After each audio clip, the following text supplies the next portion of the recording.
Assalamualaikum warahmatullahi wabarakatuh. Perkenalkan, saya Sukmawati dengan 50243 dari kelas 5A Prodi PGSD. Baiklah, di sini saya akan menceritakan legenda yang ada di Danau Ranau. Danau Ranau adalah danau terbesar kedua di Sumatera setelah Danau Toba. Danau ini terletak di perbatasan Kabupaten Ogan Komering Ulu Selatan, Provinsi Sumatera Selatan, dan Kabupaten Lampung Barat, Provinsi Lampung. Pemandangan yang indah mengelilingi Danau Ranau di belakang. Danau tersebut terdapat Gunung Seminung dengan tinggi 1880 mdpl serta tebing dan barisan perbukitan. Tak hanya memiliki keindahan alamnya saja, Danau Ranau mempunyai cerita turun-temurun hingga sampai sekarang. Yuk kita simak ceritanya dengan baik. Pada zaman dahulu kala, hiduplah dua orang kakak beradik di sebuah desa yang bernama Sekalabera. Sang kakak bernama Naga dan adiknya bernama Ranau. Pada suatu siang, cuaca amat terik dan Naga pun belum mendapatkan makanan apapun untuk mereka berdua. Tanaman di sawah dan di kebunnya belum kebanyakan siap panen kecuali singkong dan umbi-umbian. Saat Naga bosan, dia pun pergi memancing di sungai. Kail pancingnya pun belum sama sekali disambar ikan. Ikan tidak kunjung memakan umpanku juga. Lebih baik aku mencari cacing untuk umpan memancing. Ketika Naga hendak mencari lebih banyak umpan cacing, tiba-tiba ia tersandung oleh sebuah benda bulat yang terlalu lunak untuk dikatakan batu dan terlalu besar untuk dikatakan telur ayam. Benda apa ini? Tanpa berpikir panjang, Naga segera membawa pulang dan berharap itu akan menjadi penganjal lapar perutnya dan adiknya hari ini. Dengan perasaan gembira, Naga pulang ke rumah dan mengabari temuannya kepada sang adik. Ranau merasa keheranan oleh apa yang dibawa oleh abangnya itu. Dengan rasa penasaran, adiknya itu memancing amarah Naga. Ia pun membentak Ranau dan menyuruhnya lekas memasak telur itu. Telur apa itu, Kak? Apa benar-benar baik untuk dimakan? Aku tidak yakin. Sudah, jangan banyak protes. Cepat masak telur ini. Meskipun diliputi perasaan ragu, akhirnya direbuslah telur itu dan dibelahnya menjadi dua bagian sama besar. Saat Ranau ingin memakan telurnya, Naga langsung merebut bagian adiknya tersebut dan memakan habis semua telur. Ini, Kak, sudah matang. Baiklah, mari kita makan. Telur ini enak sekali. Kamu tidak mau makan, jadi biar aku saja yang memakannya. Ranau, cepat kamu isikan di air ini. Aku haus.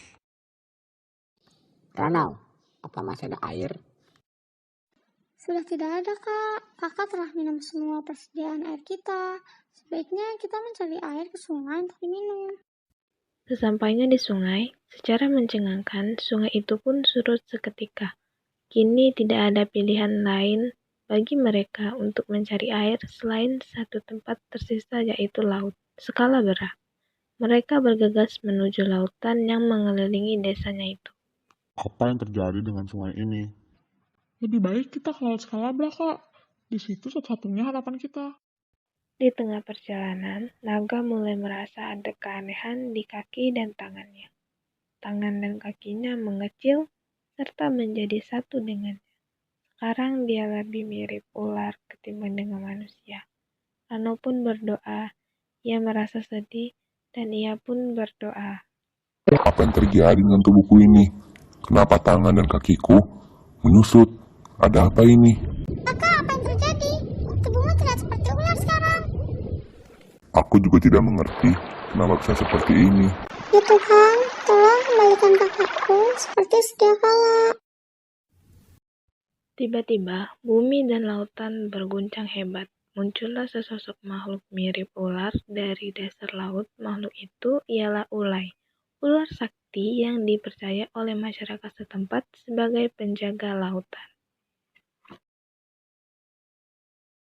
Yang terjadi padamu itu adalah kutukan, karena kau telah memakan telur calon anakku. Karena kau telah memakan calon telur anakku, sekarang kau tidak ada lagi yang bisa menggantikanmu. Sebagai gantinya, Kau harus menggantikanku menjaga laut ini selama 1000 tahun.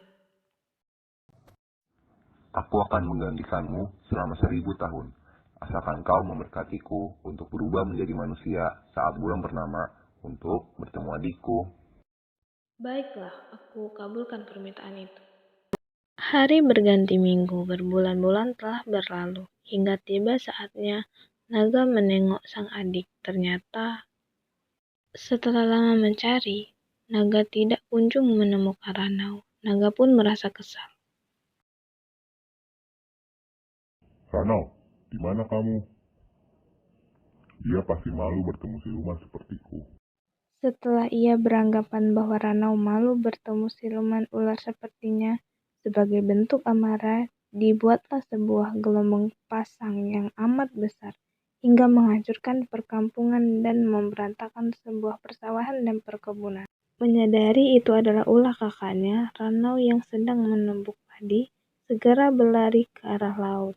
Ranau yang kelelahan berusaha meredakan amarah kakaknya. Kakak, hentikan semua ini.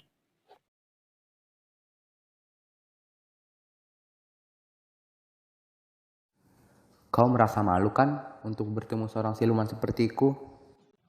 Itu tidak benar, kakak. Aku sedang menumbuk padi tadi. Kini aku sendirian. Aku harus bekerja membanting tulang untuk memenuhi kebutuhanku sehari-hari. Sehingga aku lupa pada malam ini. Tolong maafkanlah aku. Naga yang terlanjur dibutakan oleh amarah tidak lagi peduli oleh apa yang dikatakan Ranau. Ketika naga mengebaskan tubuh munggil Ranau hingga terpelanting ke laut sehingga Ranau tewas seketika. Naga tersadar bahwa apa yang telah dilakukannya adalah kesalahan besar. Amarahnya berlangsung reda, tergantikan oleh rasa sesal yang mendalam. Aku sangat menyesal, Ranau. Sebagai bentuk pertanggungjawabanku, aku bersumpah untuk menebus kesalahanku dengan memberi nama laut ini dengan namamu, serta aku akan menjadi penjaga lautan ini untuk selama-lamanya. Secara ajaib, seketika pun laut itu mengecil, mulailah terlihat permukaan yang digenangi air laut. Lautan itu kini menjadi sebuah danau, mulai kembali terdengar menyerukan.